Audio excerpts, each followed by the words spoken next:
Hey WOW TV fam. I just wanted to quickly thank you for being here. Crafting these videos takes time, and if you enjoy what you see, a like goes a long way. Don't forget to subscribe so you never miss out on our content and help our community grow. I love hearing your thoughts, so drop a comment with any suggestions or feedback. Alright, let's dive into today's video. In the annals of criminal history, some names send shivers down the spine, leaving an indelible mark on the darkest corners of society.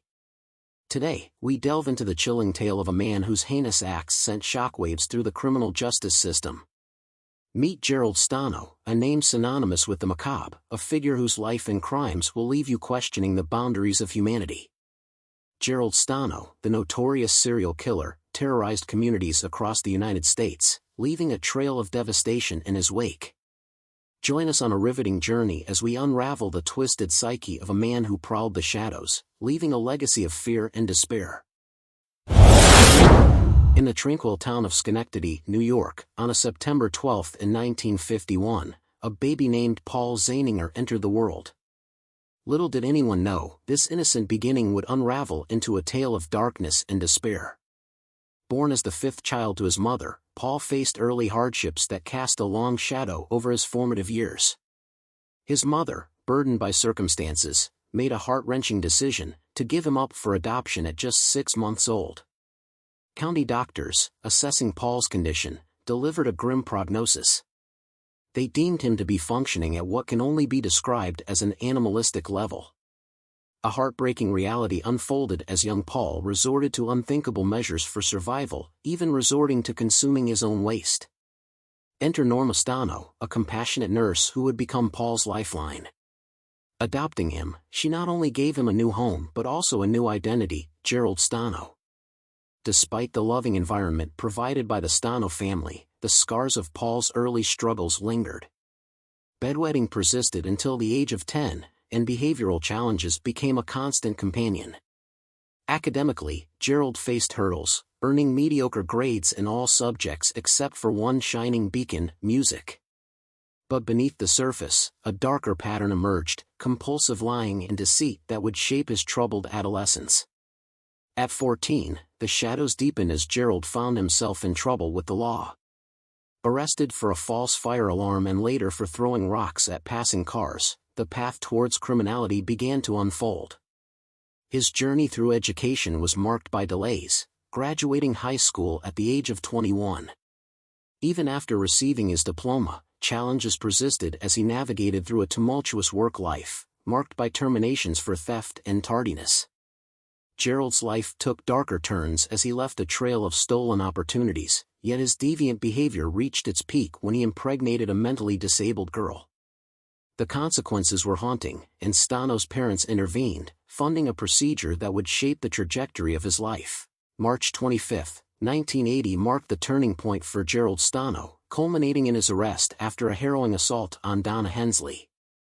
Escaping a brutal attack in a hotel room, Hensley promptly reached out to the authorities. Revealing her profession as a prostitute, she recounted a disturbing encounter that spiraled into violence. Stano, the man seeking her services, subjected her to a vicious stabbing with a knife, followed by insulting remarks before making a swift escape. Hensley's familiarity with Stano played a pivotal role as she provided crucial identification to the authorities.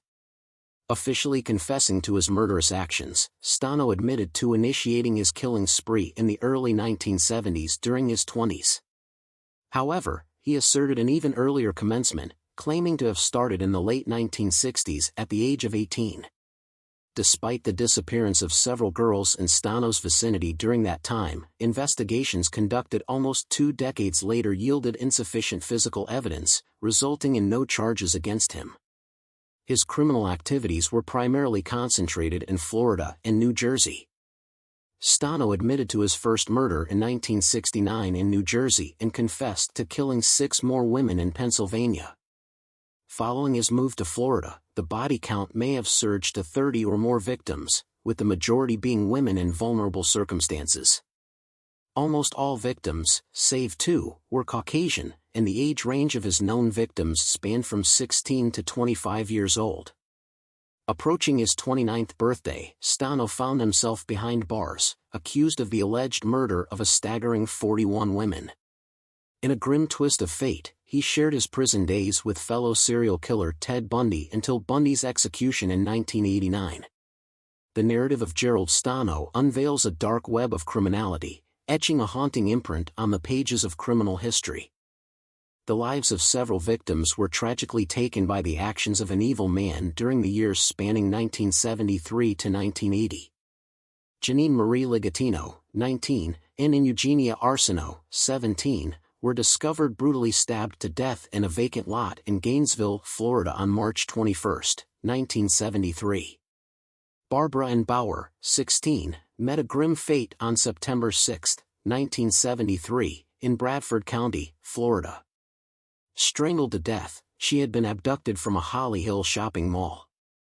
Kathy Lee Scharf, 17, a hitchhiker from Port Orange, was found on January 19, 1974, in the Merritt Island National Wildlife Refuge near Titusville, Florida.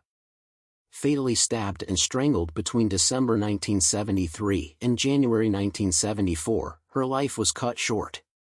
A woman's decomposed body was discovered on November 24, 1974, behind the Interstate Mall in Altamonte, Florida. Stabbed twice, possibly sexually assaulted, she remains unidentified as the Seminole County Jane Doe. Stano confessed to her murder in 1982. Nancy Jean Hurd, 24, was found strangled near Bulow Creek Road, just north of Ormond Beach, on January 2, 1975. Diana Lynn Valek, 18, met a tragic end on May 19, 1975, shot to death in an empty lot in Wesley Chapel, Florida. Susan Basile, 12, disappeared on June 10, 1975, in Port Orange, Florida. According to Stano's 1982 confession, she was strangled, and her body was never found. Linda Ann Hamilton, 16, was discovered strangled, drowned, and buried in the sand near Turtle Mound State Park in New Smyrna Beach, Florida, on July 22, 1975. Emily Branch, 21, met her demise in December 1975, her strangled body found floating in Spruce Spring Creek. Susan Bickrest, 24, an aspiring cosmetologist, was kidnapped from her workplace in Daytona Beach on December 20, 1975. Bonnie Williams Hughes, 35, was found beaten to death on February 11, 1976, south of CR 546, in Winter Haven, Florida. Ramona Cheryl Neal, 18, was found concealed with branches in Tomoka State Park on May 29, 1976. Joan Gail Foster, 18, and Emily Grieve, 39, were both found shot multiple times on September 28, 1977, and October 21, 1977, respectively, in Pasco County, Florida. Phoebe Winston, 23, went missing on October 28, 1977, in Plant City, Florida.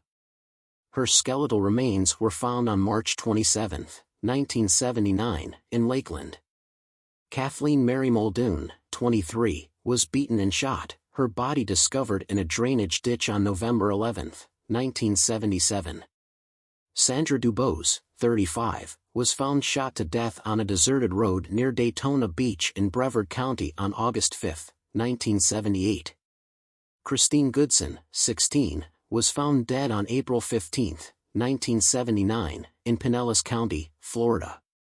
The cause of her death remains undisclosed.